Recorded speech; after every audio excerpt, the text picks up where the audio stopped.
Hello दोस्तों, आज हम लोग ज्योग्राफी के पार्ट 9 को देखेंगे। इनमें टोटल 50 MCQ कराया जा रहा है। अगर आप पहले से ज्योग्राफी पढ़े हुए हैं तो ये 50 क्वेश्चन जो है आपके लिए रिवीजन का कार्य करेगा, और यदि आप नए हैं तो वीडियो को 1 से 2 बार ज़रूर देखिए। एग्ज़ाम के लिए काफ़ी महत्वपूर्ण होगा। चलिए शुरू करते हैं। आज का पहला प्रश्न है, भोजपत्र वृक्ष कहाँ मिलता है? तो ये भोजपत्र वृक्ष है, यह हिमालय में पाया जाता है, और हिमालय में जो है यह भुर्ज नामक एक वृक्ष के छाल से प्राप्त होता है।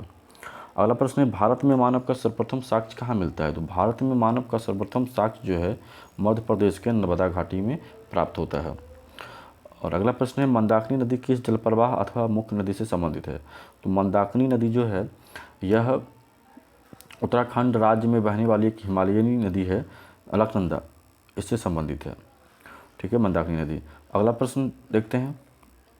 अगला प्रश्न है, भागीरथी नदी कहाँ से निकलती है? तो भागीरथी नदी जो है यह गौमुख ग्लेशियर से निकलता है, जो कि आपके ऑप्शन नंबर ए में है, यानी कि आपका आंसर गौमुख होगा।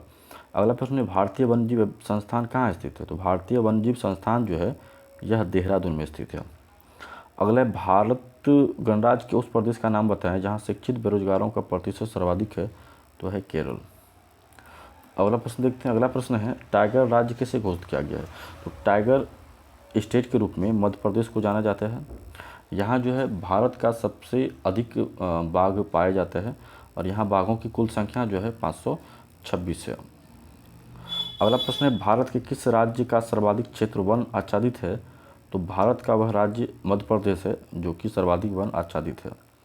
अगला प्रश्न है, डायनासोर का काल आज से कितने वर्ष पहले था? तो डायनासोर का जो काल था आज से 18 करोड़ वर्ष पूर्व था।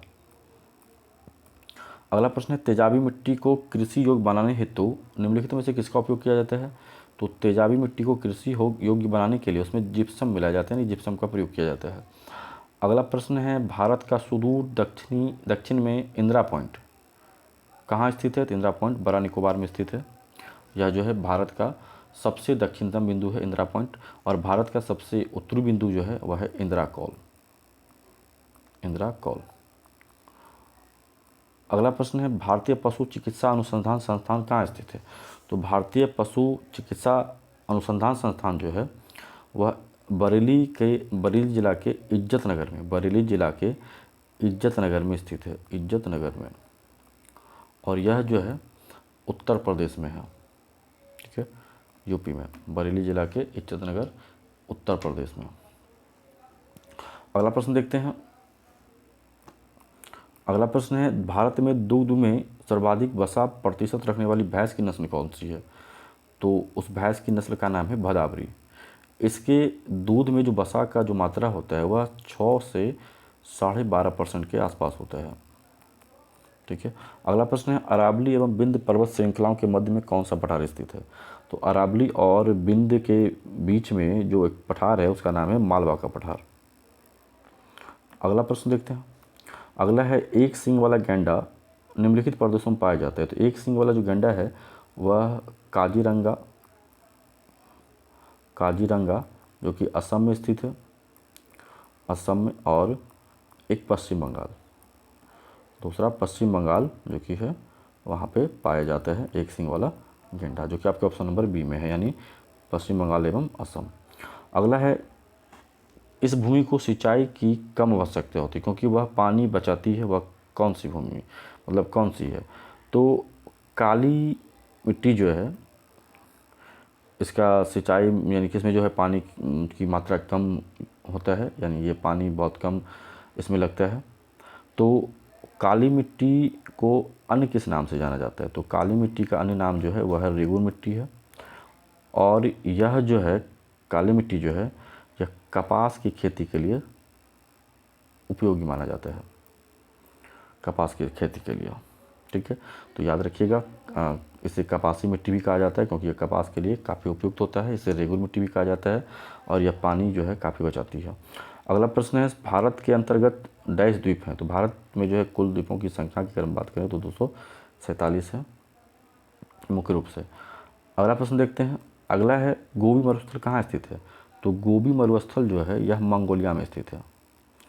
अगला प्रश्न देखते हैं। अगला है 38वीं समानांतर सीमा रेखा निम्नलिखित में से किन दो देशों को विभाजित करती है? तो 38वीं समानांतर रेखा जो है यह उत्तरी कोरिया एवं दक्षिणी कोरिया को विभाजित करती है।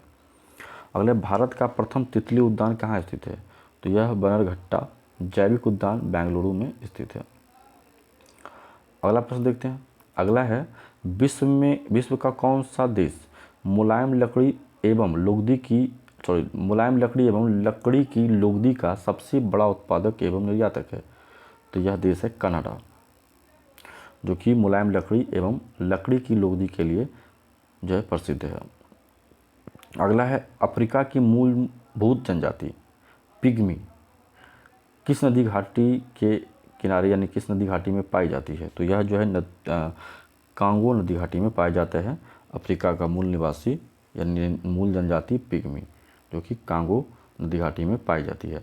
अगला, भारतीय प्रामाणिक समय ग्रीनविच मध्य समय से कितना आगे है? तो वह है 5.5 घंटा। ध्यान रखिएगा, एक माइनस में भी है, तो भारतीय प्रामाणिक समय जो है ग्रीनविच से 5.5 घंटा आगे है, प्लस वाला होगा। अगला प्रश्न देखते हैं। अगला प्रश्न है, लक्षद्वीप में कितने द्वीप हैं? तो लक्षद्वीप में कुल द्वीपों की संख्या 36 है। अगला, भारत के कुल भौगोलिक क्षेत्र में वन क्षेत्र का क्या प्रतिशत है? तो भारत के कुल भौगोलिक क्षेत्र में जो वन क्षेत्र का प्रतिशत है वह है 20.7। अगला प्रश्न है, भारत में कुल कितने राष्ट्रीय मार्ग हैं और उनकी कुल लंबाई कितनी है? तो भारत में कुल 64 राष्ट्रीय मार्ग हैं और उसकी लंबाई लगभग जो है 40,000 किलोमीटर है, यानी आपका ऑप्शन नंबर डी होगा। राष्ट्रीय मार्ग की संख्या 64 और कुल लंबाई 40,000 किलोमीटर लगभग। अगला है, भारत में जनसंख्या वृद्धि के इतिहास में कौन सा वर्ष महाविभाजन का वर्ष कहलाता है? तो महाविभाजन का जो वर्ष कहलाता है वह है वर्ष 1921। ठीक है। अगला है, दक्षिण अमेरिका की सबसे बड़ी नदी का नाम क्या है? तो उसका नाम है अमेजन।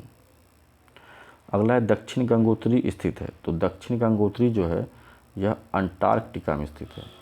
ध्यान रखिएगा, दक्षिण गंगोत्री से एक प्रश्न है कि यह जो आपसे पूछा जाए कि भारत का पहला बेस स्टेशन का नाम क्या है?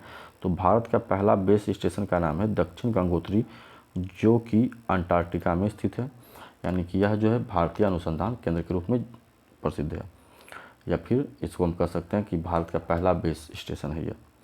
अगला प्रश्न देखते हैं। रेल मंत्रालय ने विलेज ऑन व्हील्स नामक परियोजना शुरू करने की घोषणा किस वर्ष की थी? तो रेल मंत्रालय ने विलेज ऑन व्हील्स नामक परियोजना जो है 2004 में शुरू करने की घोषणा किया था। अगला, भील जनजाति या भील जाति कहाँ पाई जाती है? तो भील जाति जो है यहाँ से आपको भील जाति जो है यह गुजरात में भी पाया जाता है और मध्य प्रदेश में भी पाए जाते हैं और छत्तीसगढ़ में भी पाए जाते हैं, महाराष्ट्र में भी पाए जाते हैं और राजस्थान में भी पाए जाते हैं। तो यहाँ पर जो है राजस्थान ऑप्शन में नहीं है, छत्तीसगढ़ नहीं है, गुजरात नहीं है, मध्य प्रदेश नहीं है, तो आपका आंसर होगा महाराष्ट्र। अगला है, निम्नलिखित में कौन सी शीतल धारा है? तो वेनेजुएला जो है यह अटलांटिक महासागर की शीतल धारा है। AM लिखें तो इसका मतलब वह अटलांटिक महासागर। और अगर हम क्यूरोसिवो की बात करें, तो क्यूरोसिवो जो है यह प्रशांत महासागर की गर्म जलधारा है। P और M का मतलब वह प्रशांत महासागर की गर्म जलधारा है। और अगर हम बात करें गल्फ स्ट्रीम का, तो यह जो है अटलांटिक महासागर की गर्म जलधारा है, अटलांटिक महासागर की गर्म जलधारा है। और अगर हम बात करें ब्राज़ील जलधारा की, तो यह भी जो है अटलांटिक महासागर की गर्म जलधारा है। अगला प्रश्न देखते हैं। अगला है, विश्व में सबसे अधिक कपास का उत्पादन कहाँ होता है? तो यहाँ पे विश्व उत्पादन की बात की जा रही है, तो विश्व में सबसे अधिक कपास का जो उत्पादन होता है वह भारत में होता है। भारत जो है दुनिया में कपास का सबसे बड़ा उत्पादक एवं सबसे बड़ा उपभोक्ता है। ठीक है, तो विश्व में कपास का उत्पादक या फिर उपभोक्ता के रूप में अगर पूछा जाए तो भारत, और यदि विश्व में कपास का सबसे बड़ा निर्यातक देश के रूप में पूछा जाए तब आपका आंसर होगा अमेरिका। यह निर्यातक देश के रूप में जाना जाता है, अमेरिका। ठीक है, USA। अगला प्रश्न है, ब्रह्मपुत्र नदी तिब्बत में किस नाम से जानी जाती है? तो ब्रह्मपुत्र नदी जो है तिब्बत में सांगपो के नाम से जानी जाती है, और ब्रह्मपुत्र नदी जो है बांग्लादेश में जमुना के नाम से जानी जाती है। अगला प्रश्न है, भारत का 90% अभ्रक झारखंड में पाया जाता है। इस अभ्रक को क्या कहते हैं? तो इस अभ्रक को रूबी वैरायटी कहा जाता है। अगला प्रश्न है, निम्नलिखित में कौन सा बादल अत्यधिक तीव्र वर्षा के लिए उत्तरदायी है? तो वह वर्षा का नाम है कपासी वर्षा। अगला है, पृथ्वी तल की आयु लगभग कितनी पुरानी मानी जाती है? तो लगभग 4.6 बिलियन वर्ष पुरानी मानी जाती है। अगला है, विली विली क्या है? तो विली विली ऑस्ट्रेलिया में चलने वाले उष्णकटिबंधीय चक्रवात है का नाम है। अगला है, विश्व में उपयोग में लाई जाने वाली प्रथम धातु कौन सी थी? तो प्रथम धातु था तांबा। अगला है, बेंगई क्या है? तो बेंगई जो है पश्चिम एशिया की एक जनजाति है। अगला प्रश्न है, हिमालय की श्रेणी में सबसे प्राचीनतम कौन सा है? तो सबसे प्राचीनतम हिमालय जो है यह है बृहत हिमालय श्रेणी। अगला है, भारत में आंवलावी वन कहाँ पाए जाते हैं? तो भारत में आंवलावी वन जो है यह सुंदरबन में पाया जाता है। अगला, एक स्थान की जो सही अक्षांश स्थिति हो सकती है वह क्या है? तो है 45 डिग्री दक्षिण। अगला है, जिस अक्षांश पर वार्षिक तापांतर न्यूनतम होता है वह क्या है? तो वह है भूमध्य रेखा, जहाँ पर वार्षिक तापांतर न्यूनतम होता है और यहाँ जो है वायुदाब भी न्यूनतम होता है। अगला है, विश्व में दूसरी सबसे अधिक लोगों द्वारा बोली जाने वाली भाषा क्या है? तो दूसरी का बात किया जा रहा है, तो पहले हम प्रथम जानते हैं। तो प्रथम का अगर बात किया जाए तो प्रथम में है अंग्रेजी। ठीक है, और अगर दूसरी का बात किया जाए तो दूसरी में है मंडारिन जो कि चाइनीज़ भाषा है, और अगर तीसरी का बात किया जाए तो थर्ड में आता है ये हिंदी। ठीक है, अगला है, विश्व में केले का सबसे बड़ा उत्पादक कौन सा है? तो विश्व में केले का सबसे बड़ा उत्पादक है भारत। और भारत में केले का शहर किसे कहा जाता है? तो भारत के केले का शहर जो है वह जलगांव को कहा जाता है। जलगांव जो है भारत के केले के शहर के रूप में प्रसिद्ध है, और यह जो है महाराष्ट्र में स्थित है। अगला प्रश्न देखते हैं। अगला है, भारत की जनसंख्या की लगभग कितने प्रतिशत शहरी आबादी है? भारत की जनसंख्या की लगभग कितने प्रतिशत शहरी आबादी है? तो इसका आंसर है 27%। अगला है, हिंदी भाषी भारतीयों का प्रतिशत लगभग कितना है? तो हिंदी भाषी भाषाओं का जो प्रतिशत है वह लगभग वर्तमान में 43.63% है। हालांकि ऑप्शन में नहीं है ये, तो आपका आंसर जो है लगभग में होगा 40%। अगला है, अधिकृत अनुमानों के अनुसार भारतीय जनसंख्या का लगभग कितना प्रतिशत गरीबी रेखा से नीचे निवास करती है? तो गरीबी रेखा से नीचे निवास करने का जो परसेंटेज है वह है 26%, लगभग में ये भी होगा। अगला है, नेशनल स्कूल ऑफ डिज़ाइन कहाँ स्थित है? तो नेशनल स्कूल ऑफ डिज़ाइन जो है यह अहमदाबाद में स्थित है। तो ये आज के 50 MCQ हो गए, पूरे हो गए।